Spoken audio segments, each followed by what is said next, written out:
Hello everyone, my name is Anna Mardal, and this is a Let's Play of A Little Lily Princess by Hanako Games.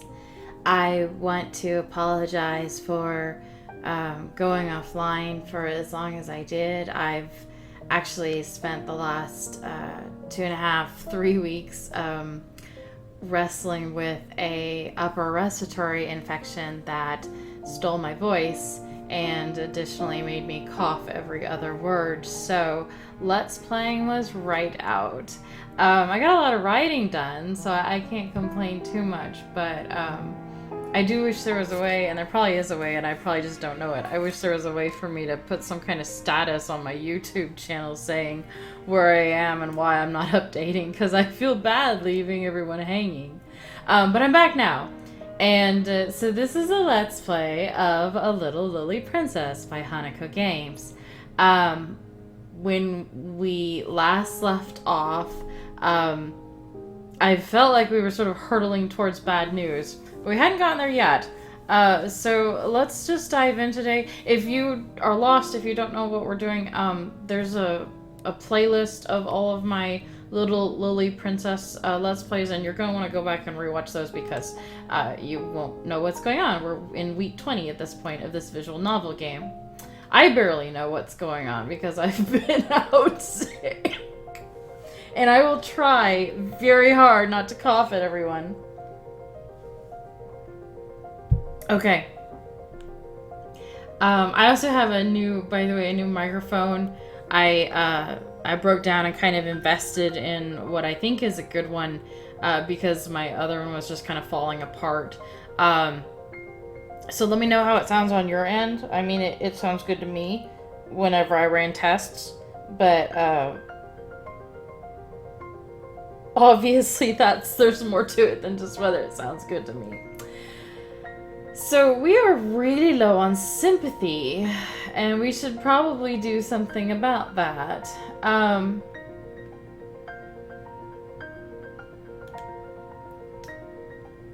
That's hearts. We are not low at all on vigor or knowledge. We could use some more grace and artistry. I think I already selected these, thinking that it would. But man, if we don't get, we could easily. Let's do some tea partying to get some sympathy. Because this one gives knowledge, which we don't need. The rest of the stuff we could use. Grace, belief, patience. We'll do a couple tea parties and hope for the best. Should do the dancing last, because the tea party has a chance of gaining a vigor. I'm not sure why you would gain vigor in a tea party, but there you have it. And the practice dance has a double all vigor. Alright, so let's go. Done. Got some vigor. Didn't really need vigor. Oh, that was why I didn't care. Got some patience, sympathy. That's what we needed. That's what we needed. Got some patience. We can use that. Patience and grace. Lots of vigor that we didn't need. Okay, so I didn't actually do that well at all, but we're just going forward. Mademoiselle, there is a letter for you. Oh, another letter from Papa. It does not seem so long at all since his last letter. A longer wait might make me feel quite lonely and neglected, or risk him fading from my thoughts, but this is just right. I wonder if he has explored the diamond caves yet. My dear little Mrs. This letter did not seem to be written in such boyish high spirits as usual. He was not very well, and was evidently overweighted by the business connected with the diamond mines. You see, little Sarah, your daddy is not a businessman at all, and the figures and documents bother him. He does not really understand them, and all this seems so enormous. It gives me a splitting headache even to consider these matters. Perhaps I am the one who should be away at school again, learning how to manage things. Ah, if I was not feverish, I should be awake through one half of each night, tossing about, and spending the other half in troublesome dreams. If my little missus were here, I dare say she would give me some solemn good advice, and put my mind at ease. What wouldn't I give to have your little arms round my neck this minute? God grant that these matters be soon resolved, and grant me leave to return to England for a visit. A visit? Oh, Mariette, my papa may be coming for a visit. Are you sure, mademoiselle? It is a long way to travel. I do not wish you to be disappointed. Well, he doesn't promise that he can, but he does say that he would like to. She read a little further along. He's also asking about what I want for my birthday. Wouldn't it be lovely if my papa were here for my birthday? Oui, mais je ne comprends trop. I always have to apologize because I actually don't know what I'm saying. I know. I mustn't fasten my hopes on it, but it is a beautiful thing to believe. She looked down at the letter and smiled. Papa is asking if a doll will be an acceptable present. I told him I don't want a lot of dolls, but he says a special doll might be a companion for Emily while I'm busy with classes. That is a pretty thought. Yes, she must be a very special doll.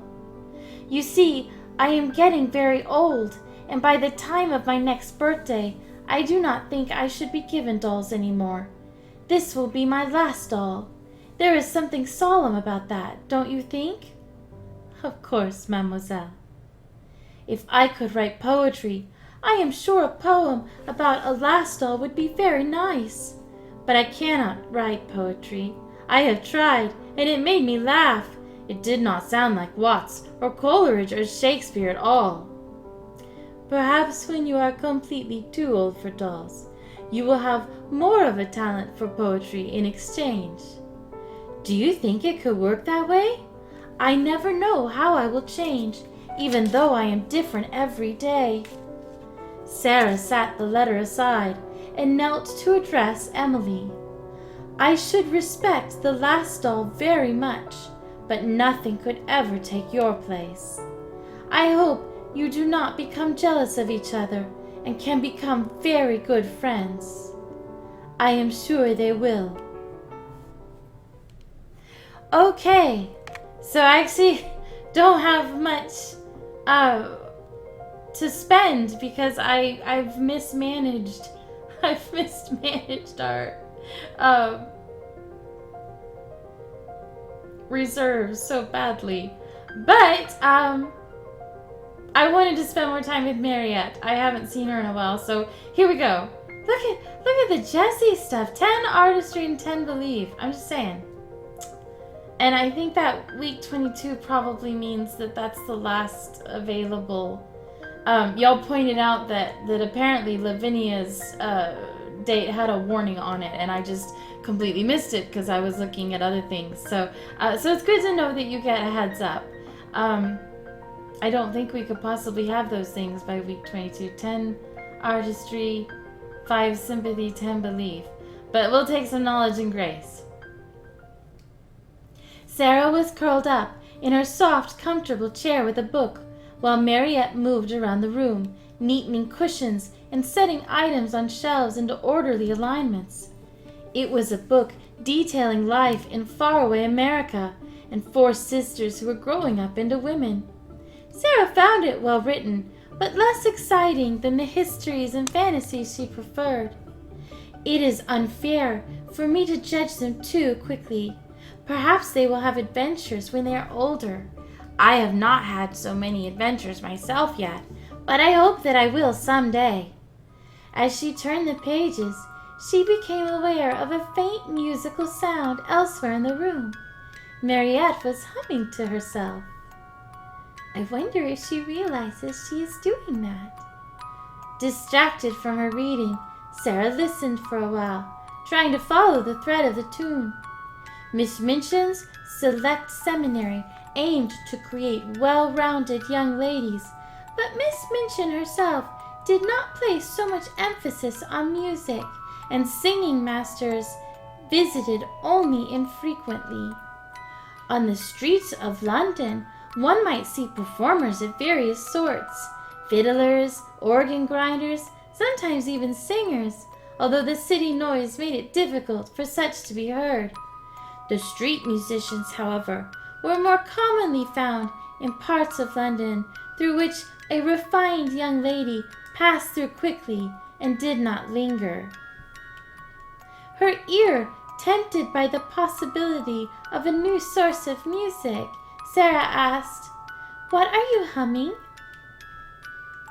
"Ah, pardon-moi, mademoiselle." "No, you don't need to stop. It sounded pretty.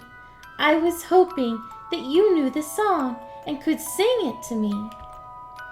"I am not certain that I can remember all the words, but I will try."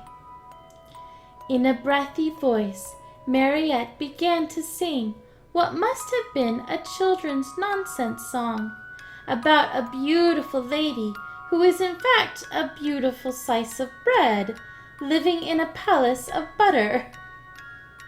The lyrics were, of course, all in French, and one or two words referred to things Sarah was unfamiliar with, like croquignon, but she assumed they were another kind of pastry.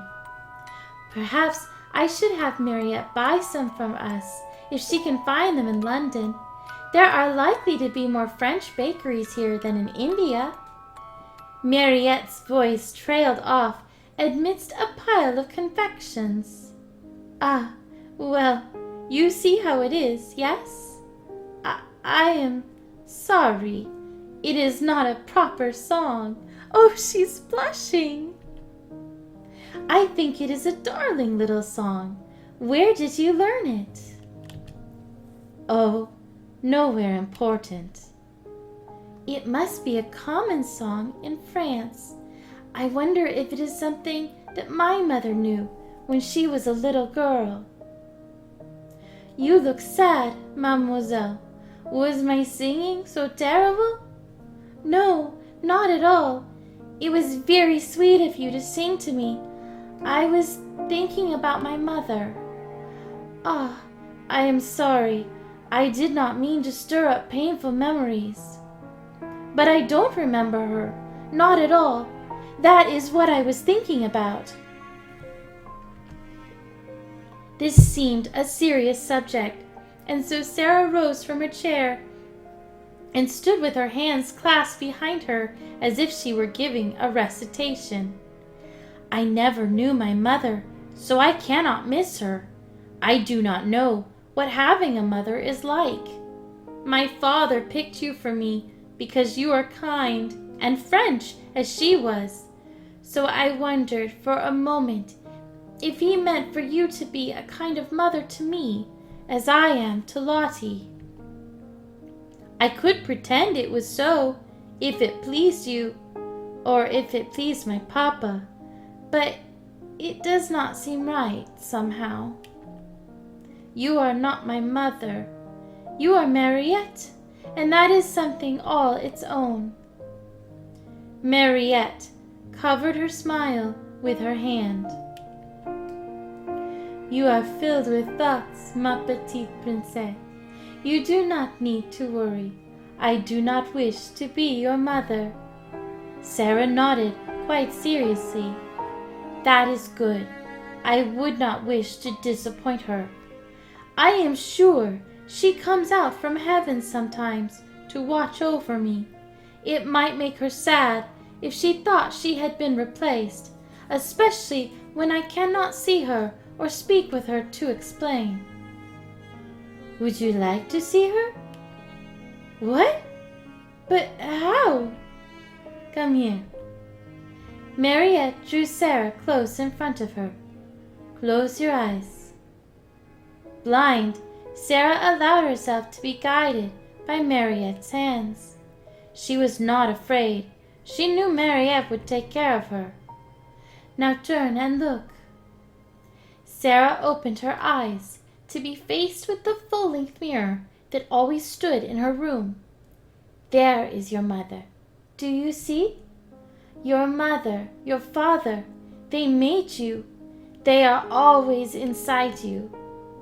Sarah stared at her reflection for a moment and then smiled. Mariette, I believe you are filled with thoughts too. Then we are a pair. I'm sorry, I'm trying not to cry at you.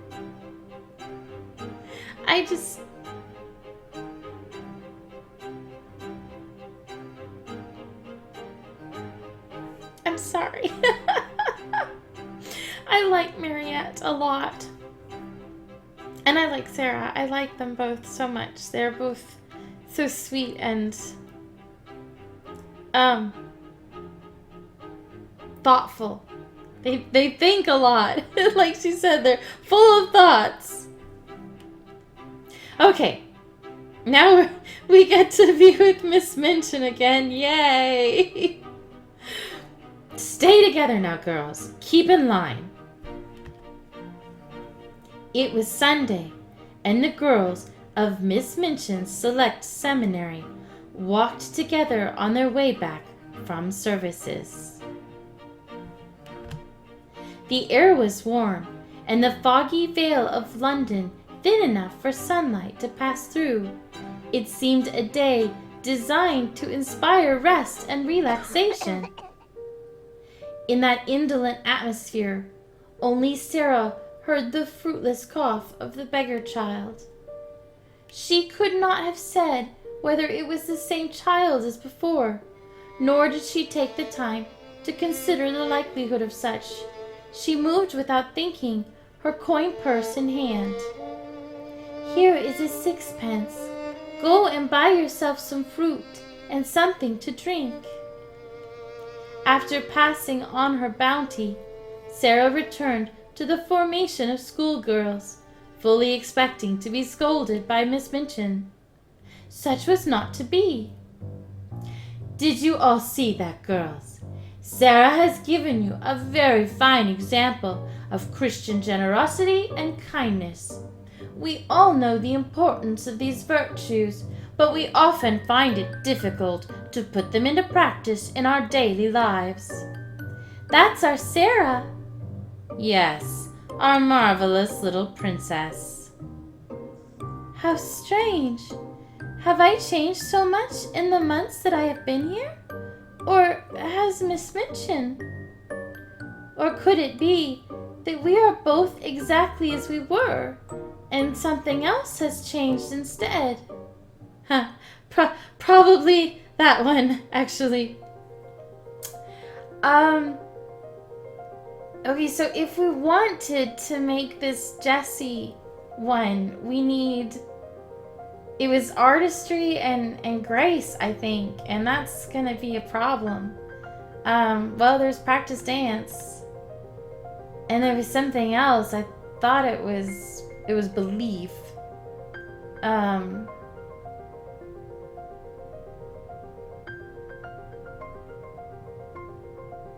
Which your best bet for that is diary. So even if we got artistry each time, that'd be 1, 2, 3, 4, 5, 6. It wouldn't be quite enough to put us over the top. And that's if we get everything we need. And we don't need vigor at all. It's driving me nuts.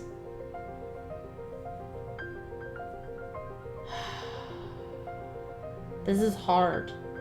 I did not think it would be hard.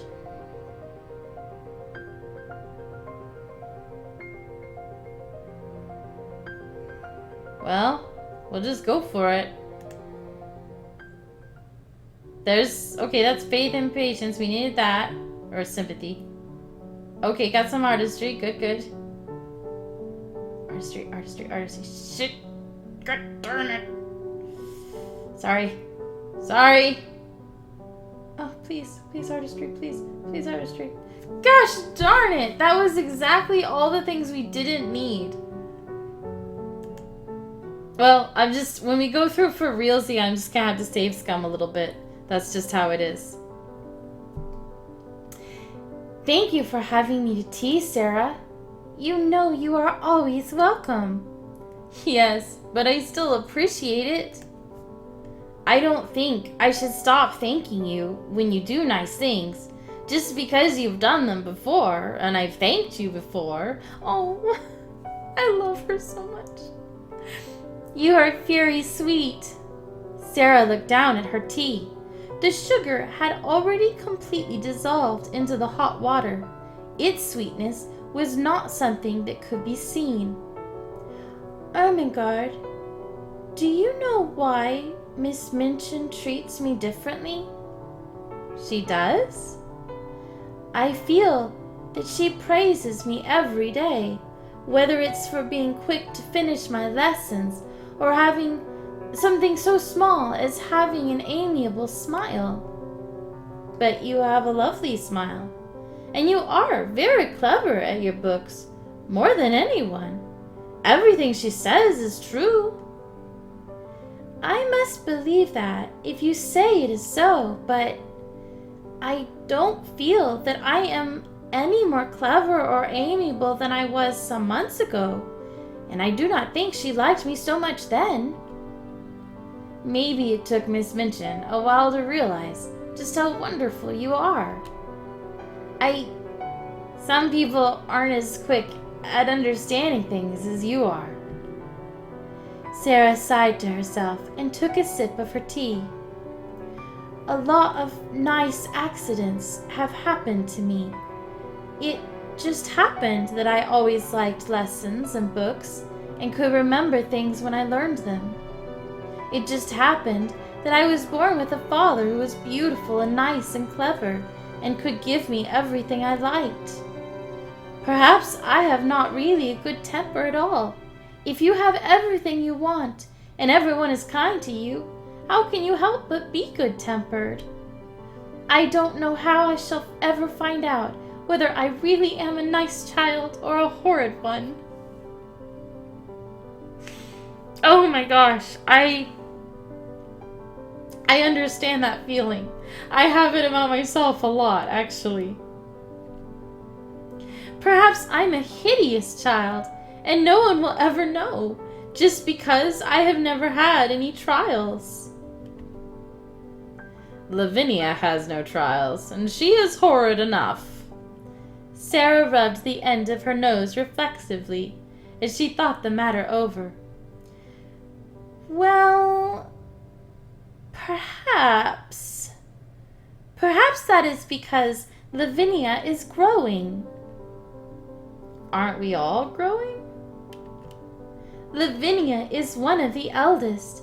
I have heard it said that that age makes girls especially disagreeable, though I don't know why. I hope I don't have to become angry all the time, only because of growing older. Oh, I am certain that you won't. You are a kind friend. I love Ermengarde so much. Wow, we don't have any... Well, okay, no, wait. We can do Becky and we can do Lottie. So Jessie would need more artistry. We've got enough sympathy and we'd need one more grace. Or sorry, believe. I don't know why I thought we need grace. So artistry and believe. And I might save scum that one just because I really do want to see Jessie before the weekends. But let's go see Becky. That won't hurt us with... She needs patience and grace, which have nothing to do with Jessie's next one. So let's go see Becky. Sarah picked up her doll and smiled at her. You are looking a trifle tired today, Emily. You must have been very busy while I was out of the room. She gave the doll's curls a careful brushing, then tucked her into her own little cradle bed, arranging her hands to lie over the fabric cover. I think you'll feel better after a nap. I am hoping that Becky will come to visit today, but we'll try to be quiet so that we don't disturb you. With the air of an expectant hostess, Sarah moved around the room, running her hands over shelves and turning cushions to be just so. The room was already perfectly neat, of course. Sarah was not an untidy child by nature, and anything she might have disarranged since Becky's last visit would have been set straight by Mariette. Still, it seemed the sort of thing a princess ought to do. Looking your best shows that you care about your visitors. Having reassured herself that everything was just so, she settled in at her desk with a sheet of sums to work for the classroom. £2, 12 shillings, 8¼ plus £1, 14 shillings, 5¼ That's 2 farthings, 8 5 makes 1 shilling and a penny. Addition and subtraction were simple tasks, but the complications of British currency were such that they needed to be practiced over and over again to be certain one did not forget. Becky's arrival was even more delightful when it meant putting those repetitive worksheets away. "Becky! Come in, please, sit down." She lowered her voice to a conspiratorial whisper. "Emily is resting today, so we must be calm and quiet for her sake." "That's all right, miss. I'm tired today, too." "I've made a wonderful discovery to share with you. I was out at the shops, looking in windows for things that might fit neatly into your pocket and not fall into crumbs. Look!" With a proud smile, she produced a tray of 3 little meat pies, sealed up tight with glazed crusts. Becky's eyes quite sparkled. "Oh, miss, them will be nice and fillin'. It's filliness that's the best. Sponge cake's an heavenly thing, but it melts away like, if you understand, miss, these'll just stay in your stomach." I'm crying again because she's so passionate about being able to receive a basic necessity of life, food. Look how happy she is. I can't even deal with that. "I don't believe it would be a good thing if pie stayed in your stomach for always." That line of thinking led somewhere indelicate, so she quickly abandoned it. "I do hope they will be satisfied. I wish you had told me before about the cake. I could have brought something else before this. Beef sandwiches, perhaps, or rolls and... well, I don't know how to pronounce that. Americans would probably say bologna, but I think that's bologna? I'm not sure. Bologna sausage? You guys will correct me in the comments, so... "All that for me, miss?" "Of course. Why not? I like to share food with you. I like to see you enjoy yourself. None of the girls here ever enjoy cook's meals half so much. But I might never have guessed you wanted something other than cake. Why didn't you tell me?" I... "Oh, please, miss. No one's ever been so kind to me before. Not even me old mum. How could I ask you for more? How could I?" "Were you afraid that if you asked me for something and I said no, that I would be angry with you?" "Yes, but... no, miss. But you've done so many nice things for me, and if I still weren't happy, that'd be right sour of me, you see? You wouldn't want somebody sour." "Oh, Becky, you are never sour, not one bit. But we are friends, you and I." "Friends, miss? Of course we are, and a friend isn't upset when a friend asks her for something, even if she might have to say no. I could have done this for you sooner, if you hadn't kept it a secret what you wanted. Let's promise never to keep secrets from each other ever again." She held out her hand to seal the pact. Becky started to reach for it, then hesitated. "Never at all, miss. What if there are some secrets that are nice, like surprises?" "Oh, I didn't think of that. You are very clever." Becky smiled in nervous agreement. "I will make a better promise then. Let's promise to always trust each other if we need help. All right?" "All right." They clasped hands. The scullery maid's palm was roughed and calloused, but her fingers curled sweetly around Sarah's. "Good."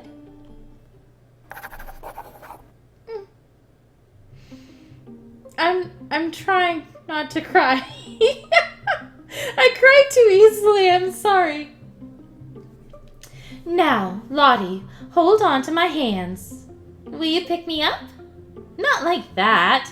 Your wrists are not strong enough. Hold my hands like so. Now pick one foot up off the ground and stretch it out behind you." "I feel all wobbly." "That's why I'm holding on to you. Press on my hands and try not to lean forward as you stretch." "This feels strange." Sarah came into the room to find Jessie and Lottie engaged in some manner of dance practice. "Oh, Lottie, I can see your petticoats." "Sarah, Mama!" She let go of Jessie and rushed over to Sarah to demand a hug. "Will you play with us?" "Play? I thought you were dancing." "We weren't exactly. I had an idea and wanted to see if she could do it."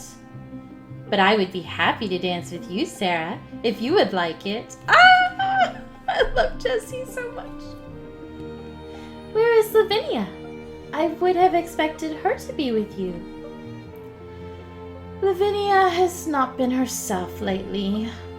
She sighed, twisting up her beautiful long hair and then letting it fall again. "Oh, Sarah, it's been so difficult. I've always admired Lavinia so very much, but now—" "Admired?" Quite unexpectedly, Lavinia swept into the room. Jessie's eyes went wide, her hands flying uselessly to cover her mouth. "Yes, you admired me, didn't you? Only now there's a little diamond girl for you to admire, isn't there?" "You're nothing but a useless sycophant, Jessie Abbott." "Yes, I know what that word means. I know a lot of things that nobody else does. Not even your precious Princess Sarah." With a haughty tilt of her chin, she strode away. Jessie's eyes darted frantically back and forth, her cheeks taking a lilac hue. Then, without word, she crumpled the fabric of her skirt in her hands and hurried after Lavinia. "Sarah, Mama, what's a sycophant?" A sycophant is someone who flatters an important person that they don't really like." "Why?" "I don't know." "Oh! Bless them. Okay, we need... I've got to save. That's what we need. What is... No. This is week 21 or 22? No, it's week 22. Go back. We've got to max out artistry, and we needed one belief.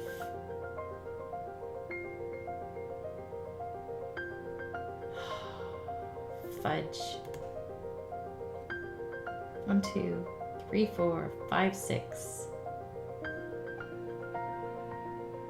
We're gonna have to. This is gonna be a save scum, but it's gonna be right in diary. So I haven't saved scum yet. I'm gonna now. I gotta get it. Okay, there's our belief. Artist, artist, artist. Nope. Nope. Nope. Nope. Okay, that's not. Load. Do it again. How many times is it gonna take? Belief. There's an artist. There's an artist. Nope. Artist. 1, 2, 3, 4, 5. Ah! Oh, we were so close. And I don't understand why it's right there. Here we go again. Here's our belief. Nope. Nope. Nope. Is it random? Because it feels like we rarely get the artistry when we do the dance. There's 1, 2, 3, 4. No. Crap.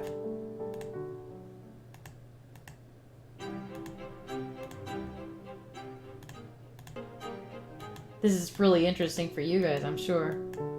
Nope. Nope. Nope. There's gotta be a better way than this.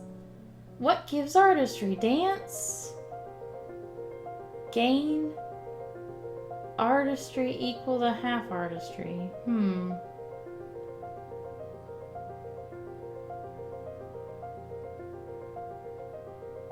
It's like everything gives a little artistry, but hardly anything gives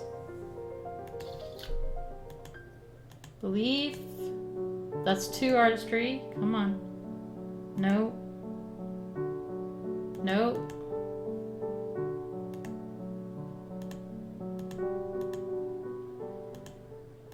What is this, our 5th try? Okay, that's 3 artistry. 4, 5. Come on, come on. Oh, there we go. That's what we needed. So we got way more than we could possibly use, but that's fine. So we got artistry, we got grace, we got belief, we've got something. We should be able to see Jessie. Yes, thank you. And let's just save right here. My dear Sarah, how good it is to see you today. Thank you. As you know, your birthday will be upon us in only 2 short weeks. Yes. I am planning a grand celebration for you. We will decorate the entire schoolroom and have a little party with activities for all the students. Then you will open your gifts with great ceremony, and after they have been seen and admired, you will proceed to a glittering feast where I will arrange some unusual treats. Is there anything particular you would like for your special day, Sarah? Will my papa be there? What was that? Oh, I only hoped. He had written me that he would like to be present for my birthday, and I hoped that you might have had word. I'm sorry. If Captain Crew has made such plans, he has not informed me. I was told only to have your gifts made ready for you. Oh. Now, do not lose hope, my dear. Messages travel so slowly when the ocean is involved. It is always possible that ships are in motion even as we speak. However, even if your father is unable to attend the festivities, I hope you will have a simply marvelous time, and write to him all about it. Yes, Miss Minchin. Thank you. Well, my dear, if you have no other special requests, then you may wish to return to your friends. There is another gentleman I need to speak with. Thank you. Good day. Upon leaving Miss Minchin's office, Sarah briefly crossed the path of a sharp-featured, dry little gentleman who wore a neatly tailored suit and eyeglasses. Good day. He nodded at her, quite as if he already knew her name, and saw no need for the 2 of them to be introduced once again. Good day. Something about his manner seemed mildly unsettling to Sarah, but as he vanished into Miss Minchin's office, never to be seen again, she quite forgot all about him. Out of sight, Miss Minchin greeted her visitor. Ah, Mr. Barrow, here are the next set of bills for Miss Crew's celebration. I have it on authority that the Parisian doll is nearly complete and will be delivered next week. The strange gentleman took the papers she handed him and regarded them with a sniff. You do not think this is a trifle extravagant for such a young girl's birthday? Captain Crew expected the very best for his daughter. I don't see how it is your place to judge.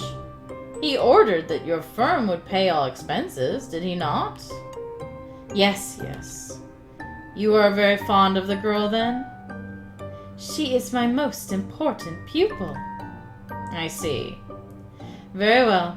I shall take these and add them to the receipts for disbursement when the next payments arrive.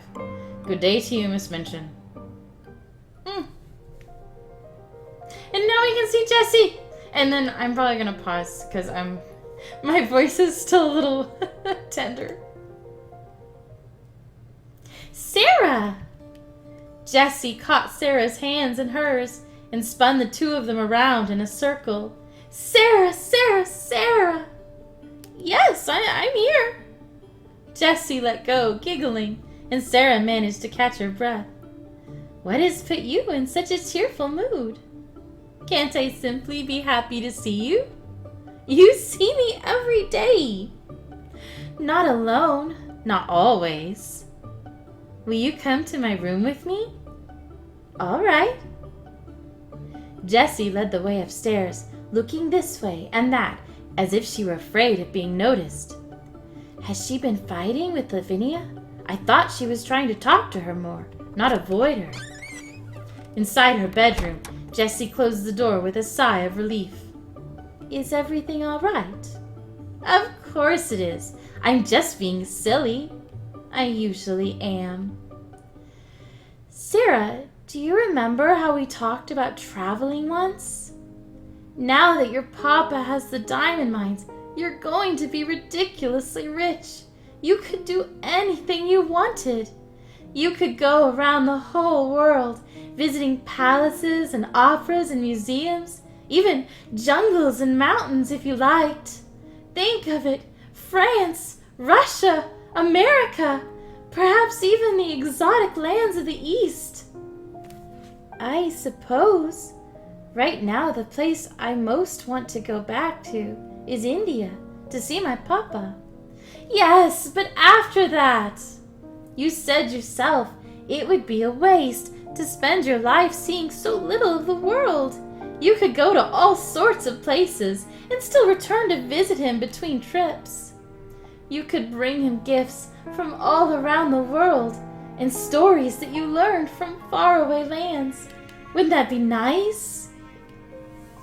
Sarah closed her eyes and pictured herself presenting her papa with the keepsakes of her adventures, with as much joy and love as he had found in outfitting her room with presents. That would be a nice way to live. And if you're going to travel the world, you'll need a companion, won't you? She seized Sarah's hands again. Oh, Sarah, we could go to Paris together and see the Grand Ballet, the Palais Garnier, the Musée du Louvre. Every day filled with art and culture, so bright and gay.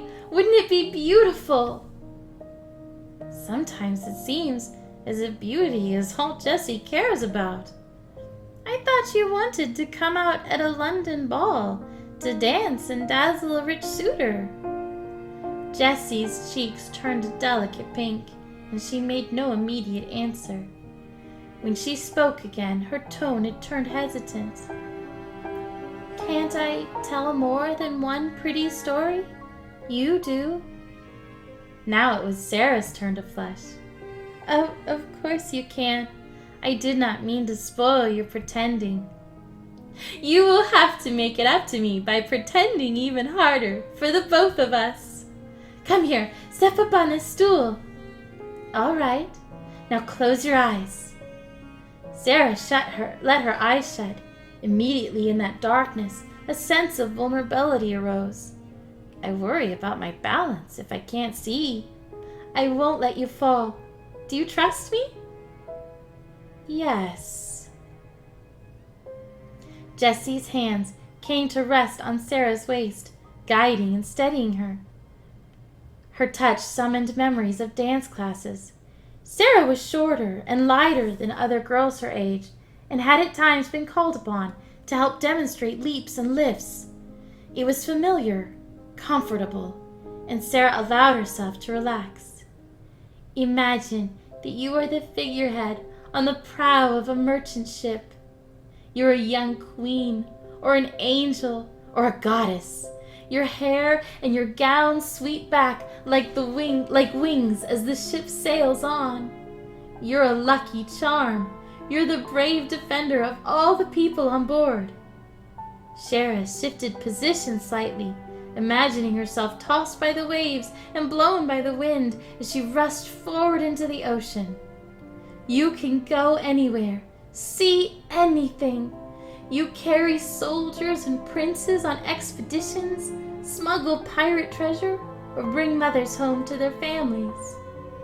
Jessie stepped in close, her arms around Sarah, steadying her against the ocean breeze. And I could be your captain. We could sail together to the land of gold and lilies, flying free.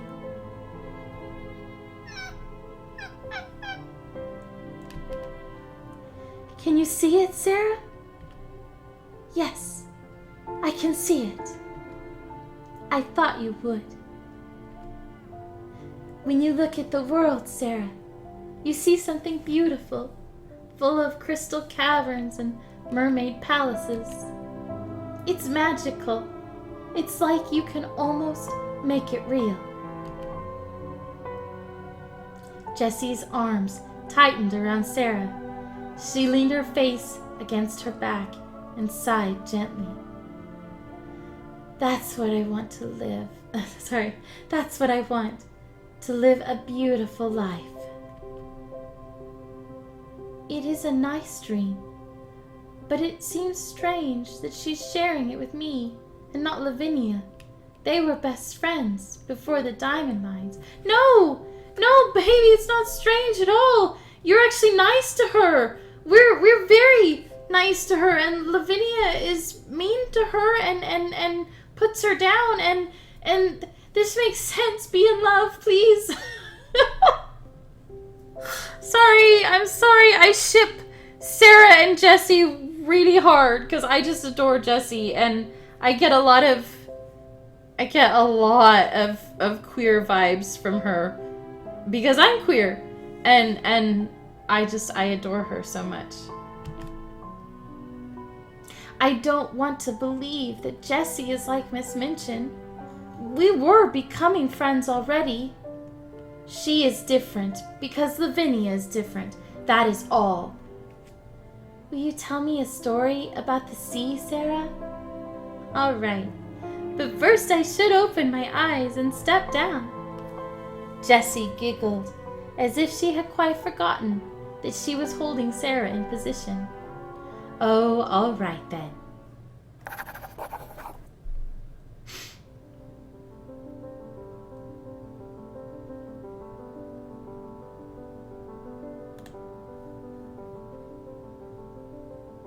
I said I would pause after the Jessie event. And I kind of want to because, well, honestly, I think this video is edging at about an hour, which is what I tried to do. It might be a few minutes short of that. And also, my voice actually is kind of giving me some trouble. I need to go get some more water. But most of all, that was just so beautiful and perfect, and I'm honestly afraid if we go any farther, something horrible will happen. Excuse me. So, I'm gonna cut this video, and we'll come back in a later let's play. We've saved in menu. There we go. So once again, this was A Little Lily Princess by Hanako Games. My name is Anna Mardal. I love this game. So many of you have mentioned that you've gone ahead and bought the game because you understandably didn't want to wait for me to go through all the endings when you could have it right there. And I'm really glad that you did. I really love Hanako. They are really nice people. I'm friends on Twitter, or I follow on Twitter, and the head of the company, and she's super nice. And I just love this game so much. I really love the idea that they've done where they've taken a existing property, a little princess, and not just made a visual novel out of it, but made a visual novel in a way that to me feels very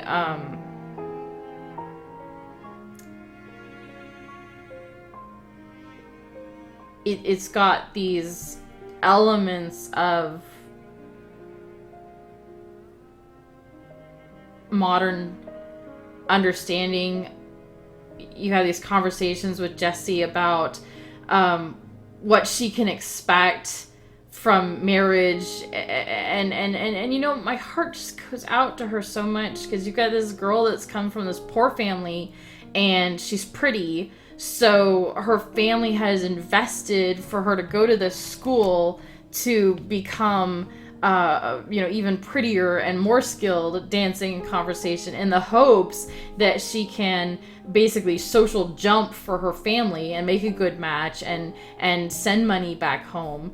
And so she's torn between this very real duty that she's aware of, that her family wants and expects and needs her to do this, but she has her own dreams, and those dreams don't perfectly align with what they want. She wants not just a rich husband, but a beautiful, charming companion who appreciates all these things that she cares about, and isn't just, some rich guy who likes her hair. And